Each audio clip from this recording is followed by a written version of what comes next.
Kolejnym sposobem sterowania centralami Premier i Slimmer jest sterownik z wyświetlaczem LCD, HR-Premier, BAT, LCD. W pudełku mamy analogiczną ramkę do poprzednich sterowników, cały układ i elementy montażowe. Teraz ten sterownik jest zasilany napięciem 230, czyli musimy go podłączyć do prądu. Po podłączeniu sterownika do zasilania automatycznie uruchamia się tryb bindowania.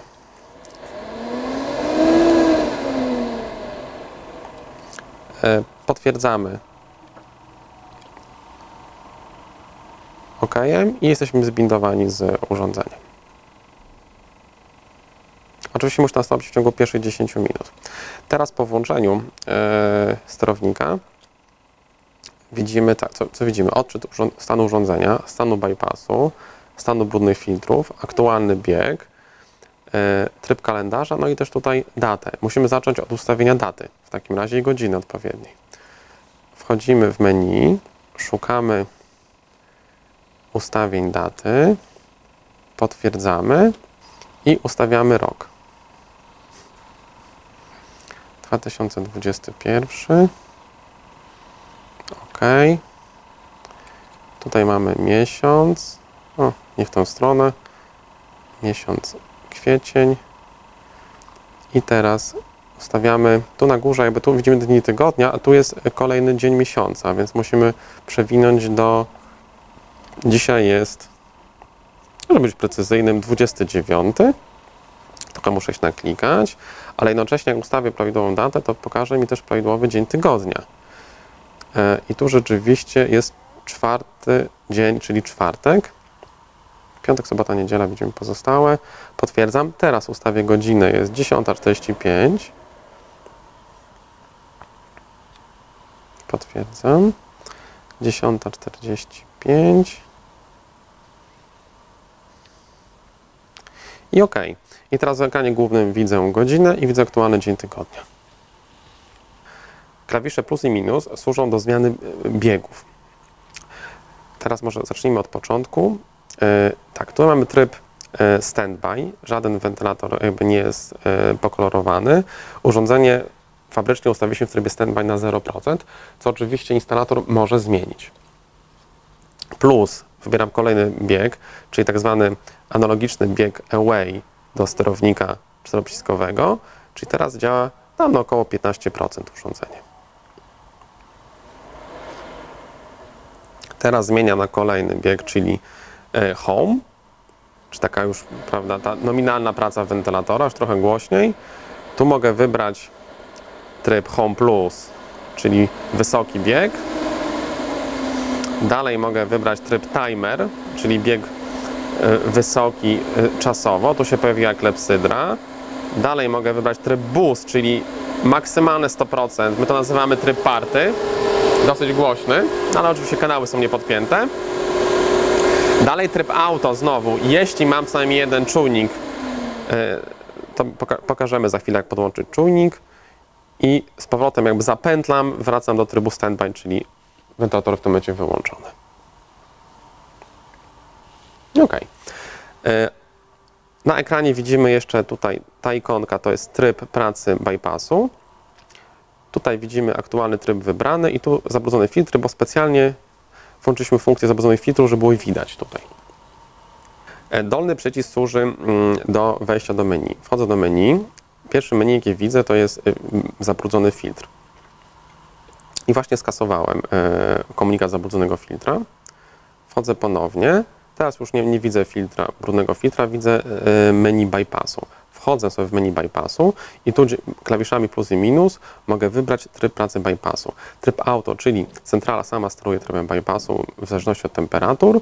Bypass otwarty, bypass zamknięty. Gdybyśmy z jakiegoś powodu chcieli wymusić manualną pracę bypassu, ale go zostawiam w trybie auto. Kolejnym elementem menu jest kalendarz. Włącz kalendarz. Tak, tutaj wybieram, potwierdzam, włączam, wyłączam pracę kalendarza. Tu mam wyłączony. Wchodzę ponownie. włącz lub wyłącz. Tu potwierdzam pracę w trybie kalendarza. Dalej wchodzę do menu odczytu sensorów i tutaj może sobie cofnę. Po kolei mogę odczytać różne parametry pracy sensorów.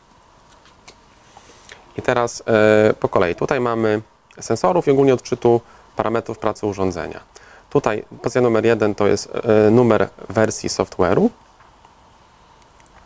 Dalej w instrukcji jest opisane pozycje od 2 do 5 są przygotowane pod wbudowane czujniki, które planujemy dodać wkrótce do urządzenia. Póki co nie mamy dostępu do odczytu z tych sensorów budowanych, zatem od razu przeskakujemy do pozycji numer 6. W pozycji 6 widzimy temperaturę powietrza wyrzucanego z rekuperatora, czyli na wyrzutni. W pozycji numer 7 widzimy temperaturę powietrza nawiewanego do pomieszczeń, czyli temperaturę za wymiennikiem. Tu widzimy temperaturę wyciąganą, czyli wewnętrzne powietrza wewnątrz pomieszczenia. I tu widzimy temperaturę zewnętrzną. Oczywiście w tym przypadku wszystkie te odczyty są takie same, wynoszą 23,8, ponieważ urządzenie nie jest podpięte do żadnych kanałów. Następna pozycja to jest procent otwarcia bypassu. No i tu widzimy, że bypass jest 0%, to znaczy, że jest zamknięty. Kolejna pozycja 11, czyli prędkość procentowa wentylatora wyciągowego, a tu prędkość procentowa wentylatora nawiewnego i to te nastawy są zgodne z tak zwanym trybem away, który zaprogramowaliśmy w centrali i tu możemy odczytać. Gdybym teraz przy pomocy sterownika drugiego, który nadal jest sparowany, zmienił tryb na tryb tak zwany home, automatycznie tutaj pokaże mi aktualne procentowe nastawy obrotów wentylatorów. Ale wróćmy potem sobie do trybu away, bo on jest cicho, pracuje. Dalej możemy sprawdzić w pozycji 13. Tutaj gdybyśmy użyli funkcji timera, to tu by odliczał czas w minutach do ile jeszcze będzie ta funkcja przewietrzania, ta funkcja wysokiego biegu trwała. W 14 mamy też przygotowane trochę przyszłościowo, czyli odczyt procentowy nagrzewnicy modulowanej. Na razie obsługujemy nagrzewnicę on-off. Dalej pozycja 15 jest zarezerwowana też na tak zwany post-heating, który też wkrótce dodamy, oraz pozycję 16 widzimy tutaj dzięki temu, że ten model, ten egzemplarz ma wbudowany CF, czyli Constant Flow, to w tej pozycji mogę odczytać rzeczywisty przepływ w metrach sześciennych na godzinę wentylatora nawiewnego i wentylatora wyciągowego w pozycji 17. Tu widzimy, że to jest około 67 metrów dla tych dwóch. Teraz znowu, jeśli bym zmienił przy pomocy drugiego przełącznika na tryb Home, automatycznie pokaże mi wartość przepływu dla tego trybu Home. Tak, tutaj dla Home Plus. W przypadku tego urządzenia to jest 270, ale wróćmy sobie z powrotem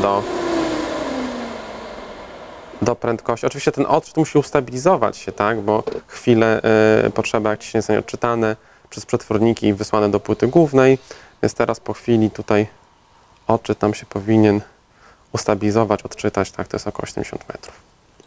I w ten sposób tu mamy cały przegląd funkcji odczytu sensorów, czujników w urządzeniu.